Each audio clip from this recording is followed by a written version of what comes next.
Hey Siri, भोलि बिहान 6 बजे अलार्म लगा त। Okay, calling your ex-girlfriend. ए कस्तो के दिमाग छैन तेरो? मैले कल गर भनेको छु, अलार्म लगा भन्दै छु, सुन्दैनस्? राम्ररी बोल्नु त, ठुलो स्वरले किन बोल्दैछस्? कसको दिमाग छैन हो तेरो? पागल भइस?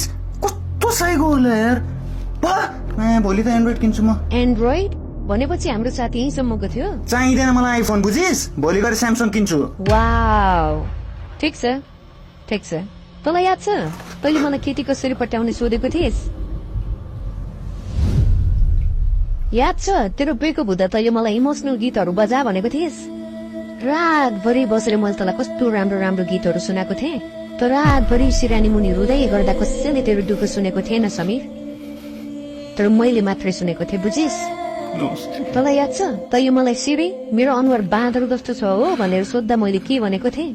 नाइ समीर, तेरो अनुहार बाँदर भन्दा त राम्रै छ भनेको थिएँ। म भन्दा राम्ररी तेरो बारे सायद कसैलाई नि थाहा छैन होला। ठिक छ समीर, जा त जा, तर जानु अघि एकचोटि तेरो मुखबाट मेरो नाम सुन्न चाहन्छु।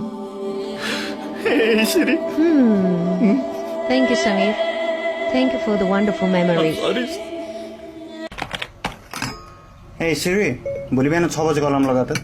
Okay, calling your ex-girlfriend. ए कस्तो के दिमाग छैन तेरो? मैले कल गर भनेको छु, अलार्म लगा भन्दै छु, सुन्दैनस्? राम्ररी बोल्नु त, ठुलो स्वरले किन बोल्दैछस्? कसको दिमाग छैन हो तेरो? पागल भइस? कस्तो साइको होला यार। भोलि त एन्ड्रोइड किन्छु म। एन्ड्रोइड भनेपछि हाम्रो साथी यहीँसम्मको थियो? चाहिँदैन मलाई आइफोन, बुझिस? भोलि गएर स्यामसङ किन्छु। वाउ, ठिक छ ठिक छ। तँलाई याद छ तैँले मलाई केटी कसरी पट्याउने सोधेको थिइस्? याद छ तेरो ब्रेकअप हुँदा तैँले मलाई इमोसनल गीतहरू बजा भनेको थिइस्?